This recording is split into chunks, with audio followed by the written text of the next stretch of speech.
Here's some common problems with Orbit's Yard Enforcer motion-activated sprinkler and how to troubleshoot and fix those problems. Leaks.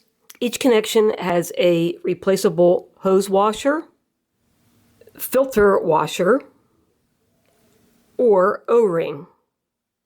Tighten the connections until you meet resistance.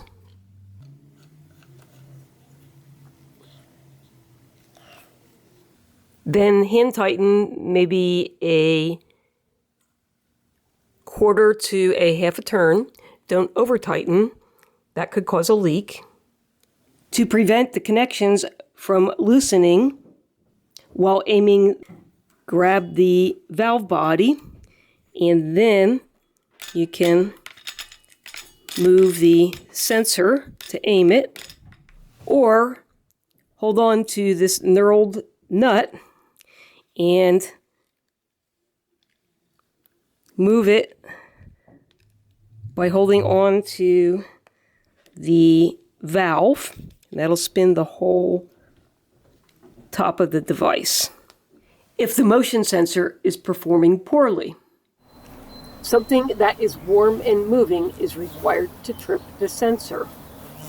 Orbit's instructions do not show the PRI motion sensor's pattern. This is a typical PRI motion sensor pattern. The red fingers are infrared, which pick up a body heat.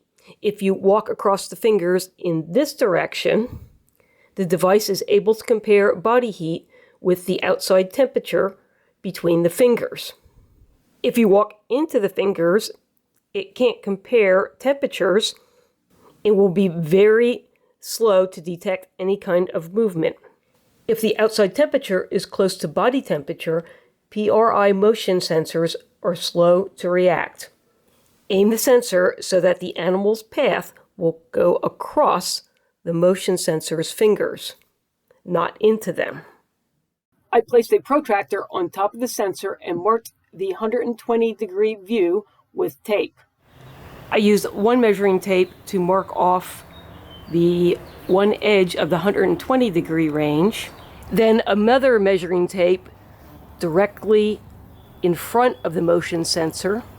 With the switch on the sensor in the off position, I turned off intelligent sensing by pushing and holding down the 30-minute water cycle button.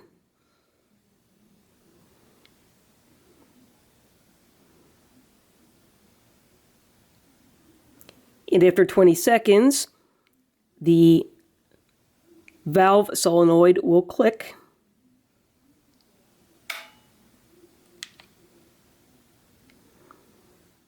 I walked back and forth across the fingers with the range set to maximum and with the range at minimum.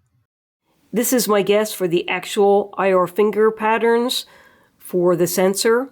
Set at the max range, dead on from the sensor is about 29 feet. Minimum range 15 to 17 feet. And then there were these side fingers that had shorter range. When the dial was set to max range, it was 7 to 10 feet and around 4 feet when set to the minimum range. False trips. Avoid pointing the motion sensor at moving objects, streets with passing cars, sidewalks, air conditioning units, dryer vents, and objects that might heat up in the sun that are behind waving vegetation.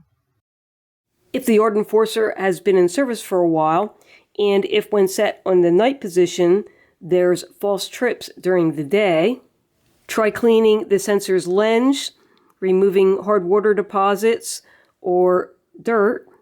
Sunlight can degrade the lens and cause it to cloud, so the unit thinks that it's dark outside when it's daytime.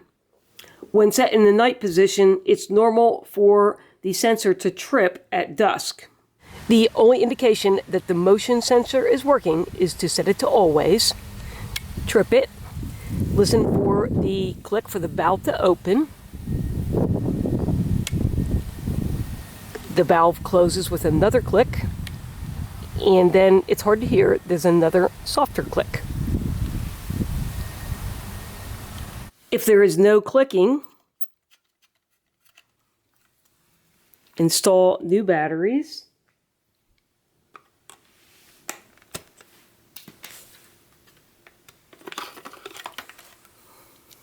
Ensure that the batteries are installed in the correct direction on each side.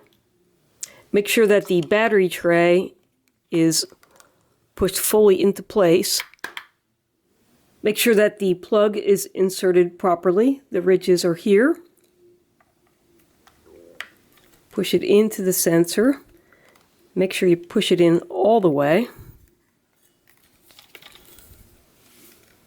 Should look like that. If there is low flow water or no water, ensure that the water supply is turned on. Check to see that the filter on the bottom of the valve is not clogged with debris. If the water is on and the filter is not clogged and the valve makes clicking noises, but no water comes out of it, the valve is likely bad. If the valve runs continuously and won't shut off, the valve might be stuck. Give it a few taps with the end of a screwdriver. If the valve still continuously runs, then it's likely bad. There is a 3-year warranty. Orbit should send you free replacement repair parts. I hope you found this video helpful. A thumbs up is always appreciated. Click on the channel name, Know How Now, to find other videos, and thanks for watching.